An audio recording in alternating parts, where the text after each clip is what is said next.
कभी कभी राजनीति की सबसे दिलचस्प कहानियां गांव की उन गलियों से शुरू होती है जहां न बिजली की चमक होती है और न कैमरों की रोशनी।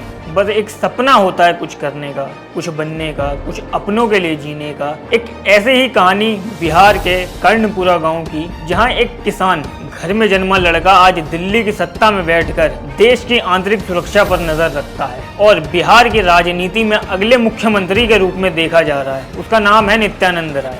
बचपन से खेतों के बीच भागने वाला वो लड़का राजनीति में कैसे इतना आगे बढ़ा। ये सफर कोई सीधा नहीं था, ये सफर एक संघर्ष भरा सफर था, सेवा और संगठन से गुजरा हुआ था।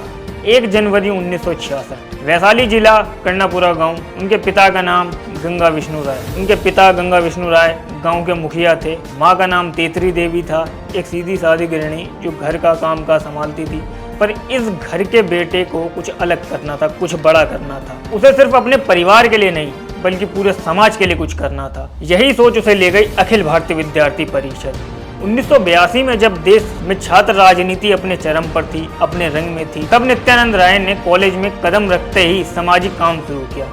बहुत ही जल्द वो जिला के प्रमुख भी बने, फिर विभाग प्रमुख बने और वहीं से उन्होंने सीखा कैसे भीड़ को दिशा दी जाती है, कैसे संगठन बनता है और कैसे विचार लोगों तक पहुंचते हैं। वो कहते हैं कि राजनीति कभी भी अचानक नहीं होती, वो धीरे धीरे बनती है, हर शाखा, हर सभा, हर संघर्ष के साथ। और यही हुआ नित्यानंद राय के साथ। आरएसएस की शाखा में रोज जाना, तहसील कार्यवाहक के रूप में जिम्मेदारी निभाना, नेतृत्व करना, यह सब उन्हें तैयार कर रहा था एक बड़े सफर के लिए। फिर आया 1990।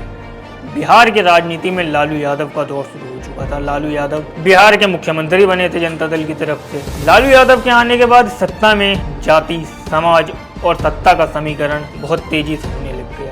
सब कुछ समाज के अंदर उलझ रहा था और इसी दौर में नित्यानंद राय ने भाजपा का हाथ थाम लिया। उन्होंने गांव-गांव घूमकर लोगों को समझाया कि राजनीति सिर्फ जाति नहीं, विकास और स्थिरता की भी जरूरत है। राजनीति में उनका पहला पड़ाव था हाजीपुर चुनाव। उन्होंने हाजीपुर से चुनाव लड़ा। सन 2000 में वो पहली बार विधायक बने और लगातार 4 बार वो बिहार के विधायक बने हाजीपुर से। हाजीपुर की गलियों में आज भी लोग कहते हैं कि नित्यानंद राय विधायक नहीं, सेवक की तरह काम किया उनके लिए। उन्होंने अनाथ बच्चों की परवरिश की, पोलियोग्रस्त 43 बच्चों का इलाज करवाया, गरीब छात्राओं के लिए बुक बैंक और कोचिंग शुरू की। वो राजनीति में सिर्फ भाषण देने नहीं, राजनीति को बदलने के लिए आए। 2000 से 2014 तक वो लगातार हाजीपुर के 4 बार विधायक बने। उसके बाद उनकी जिंदगी में फिर एक नया मोड़ आया और एक बड़ा मोड़ आया। दिल्ली की ओर से 2014 में भाजपा ने उन्हें उजियारपुर से लोकसभा सीट का उम्मीदवार घोषित किया और जनता ने उन्हें भारी मतों से जिताया भी। फिर 2019 और अब 2024 वो लगातार तीसरी बार जीतकर दिल्ली की सत्ता में आए। वह सिर्फ एक अब क्षेत्रीय नेता नहीं बल्कि देश के बड़े नेता बन चुके हैं। अब वो बिहार की राजनीति में एक बहुत बड़ा चेहरा बन चुके हैं। बिहार की राजनीति की ओर से एक राष्ट्रीय चेहरा बन चुके हैं। 2019 में नरेंद्र मोदी सरकार बनी तो नित्यानंद राय को केंद्रीय गृह मंत्री का राज्य मंत्री बनाया गया। अब वो सीधे देश की आंतरिक सुरक्षा से जुड़े मामलों में शामिल होते हैं, यानी दिल्ली की उस कुर्सी पर जहाँ भरोसे से बड़ा कोई शब्द नहीं होता। नित्यानंद राय अमित शाह के बड़े करीबी माने जाते हैं। अमित शाह से मतलब कुछ भी काम जब अमित शाह करते हैं तो नित्यानंद राय के साथ उनकी बैठक होती है, सलाह मशवरा होता है। अब वो धीरे धीरे सरकार का चेहरा भी बन रहे हैं, जिसमें कानून व्यवस्था, सुरक्षा, बिहार के विकास जोड़ने की कोशिश। लेकिन जहां सत्ता होती है वहां विवाद भी होते हैं। नित्यानंद राय भी इसमें अछूते नहीं रहे। 2017 में उन्होंने एक बयान दिया था जो काफी विवादित रहा। उन्होंने अपने बयान में कहा था कि मोदी के खिलाफ कोई हाथ उठाए तो उसे हाथ काट देना चाहिए।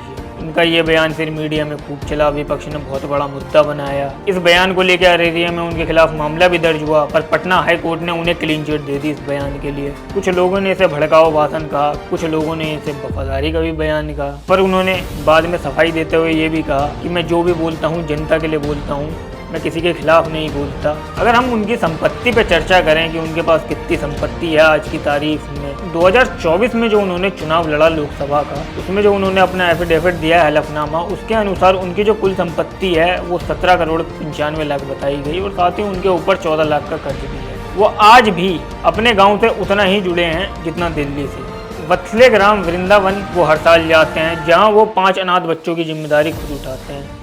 अब आते हैं असली सवाल पर, जो आज का मुद्दा है, क्या नित्यानंद राय बिहार के अगले मुख्यमंत्री बनेंगे? देखिए, राजनीति में संकेत कभी भी यूं ही नहीं आते।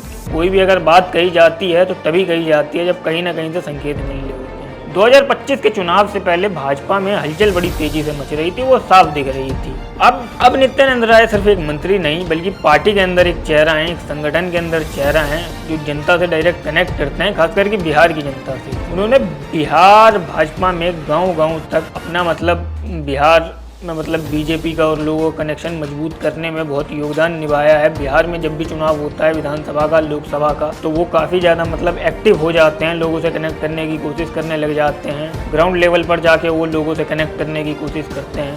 2019 में उनकी ही अध्यक्षता में भाजपा और एनडीए ने बिहार में 40 में से 39 सीटें जीती थी, जो एक बहुत बड़ा मार्जिन है। 40 में से 39 एनडीए ने जीती थी, यह किसी चमत्कार से कम नहीं था, खासकर भाजपा के लिए। और अब 2025 के चुनाव में जब विधानसभा का चुनाव चल रहा है, वहाँ पर जब एनडीए के अंदर काफ़ी ज़्यादा फूट होने लग गई, चिराग पासवान मांझी जी रूठने लग गए, सीट बंटवारे को लेकर लफड़ा चला, तब अंदरूनी मतभेद जो पार्टी के अंदर, गठबंधन के अंदर अंदरूनी मतभेद थे, उनको सुलझाने में भी नित्यानंद राय का बहुत बड़ा योगदान रहा। नित्यानंद राय ने एक एनडीए के अंदर पुल बने हुए हैं जो सब कुछ मैनेज करके चल रहे हैं, इधर भी उधर भी, चाहे वो चिराग पासवान हो, नीतीश कुमार हो, मांझी जी हो।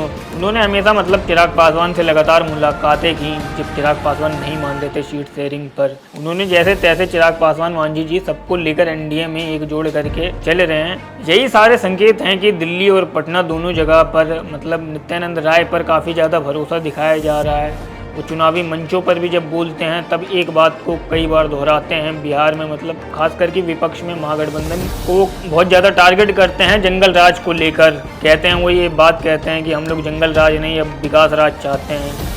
उनकी भाषा में आक्रोश भी दिखता है, उम्मीद भी दिखता है। वो कहते हैं जाति नहीं, काम पर वोट दीजिए, और यही सोच भाजपा को गांवों में मजबूत कर रही है। अब यह बात तो साफ है कि अगर 2025 में एनडीए फिर से सत्ता में आती है तो नित्यानंद राय का नाम जो है वो मुख्यमंत्री पद के जो सबसे प्रबल दावेदार हैं उनमें से होगा, क्योंकि उनके पास संघ का भरोसा भी है, भाजपा का संगठन भी है, अमित शाह के करीबी हैं, जनता की पहचान भी है, जनता का भरोसा भी है, 4 बार के विधायक भी हैं, 3 बार के सांसद भी हैं, और पार्टी के अंदर भी उन्हें ग्राउंड लेवल का लीडर माना जाता है, जो जनता की नब्ज को समझते हैं, नेताओं की भाषा को समझते हैं, बिहार की राजनीति को समझते हैं। बिहार की राजनीति में अक्सर कहा जाता है यहाँ कोई भी चेहरा रातों रात नहीं उभर सकता, पर नित्यानंद राय का भी उभरना रातों रात नहीं हुआ। ये लगभग अगर हम देखें तो पिछले 40 सालों से मेहनत कर रहे हैं। वो पिछले 14 साल विधायक रहे, 11 साल से सांसद हैं, उससे पहले वो 15 साल छात्र राजनीति में रहे। आज की तारीख में वो सिर्फ एक भाजपा के नेता नहीं बल्कि उस नई पीढ़ी के प्रतीक बन रहे हैं जो हर जगह जाति की जगह विकास की बात कर रहे हैं, भीड़ की जगह संगठन पर भरोसा कर रहे हैं। और अगर हम एक बात और कहें तो आने वाले दिनों में बिहार की राजनीति धीरे धीरे बदल भी रही है, क्योंकि अगर हम बिहार की राजनीति को देखें तो अब आरजेडी जो है वो लालू यादव की जगह तेजस्वी यादव पर शिफ्ट हो गई है। आरजेडी के अंदर तेज प्रताप अलग हो चुके हैं, रामविलास पासवान की जगह चिराग पासवान शिफ्ट हो चुके हैं। तो कहीं ना कहीं अब ऐसा लग रहा है कि बिहार में बीजेपी के अंदर भी अभी सबसे बड़े नेता अगर कहे जाए तो सम्राट चौधरी हैं, शायद उनकी जगह चुनाव के बाद नित्यानंद राय भी हो सकते हैं। नित्यानंद राय मुख्यमंत्री बनते हैं नहीं, अब ये तो वक्त ही बताएगा। पर नित्यानंद राय की जो कहानी है उससे एक बात तो तय होता है कि एक किसान का बेटा जो आज भी अपने गाँव की मिट्टी को माथे से लगाता है और शायद बहुत जल्द उस मिट्टी का मुख्यमंत्री भी कहलाएगा। नित्यानंद राय अब एक बहुत बड़ी कहानी बन चुके हैं बिहार के लिए, खास करके उनका नाम अब बहुत बड़ा हो चुका है बिहार में, क्योंकि ये कहानी सिर्फ एक राजनीति की नहीं बल्कि उस भरोसे की है जो किसान के लड़के को एक गांव से दिल्ली की सत्ता तक जिसने पहुंचा दिया। अब वो दिल्ली की सत्ता से बिहार के मुख्यमंत्री बन पाते हैं या नहीं बन पाते हैं, ये तो बिहार के अब चुनाव के परिणामों के बाद ही पता चलेगा। बाकी आपको ये कहानी कैसी लगी हमें कमेंट बॉक्स में जरूर बताइएगा, और ऐसी ही तमाम वीडियो को देखने के लिए देखते रहिएगा पॉलिटिकल पंचायत।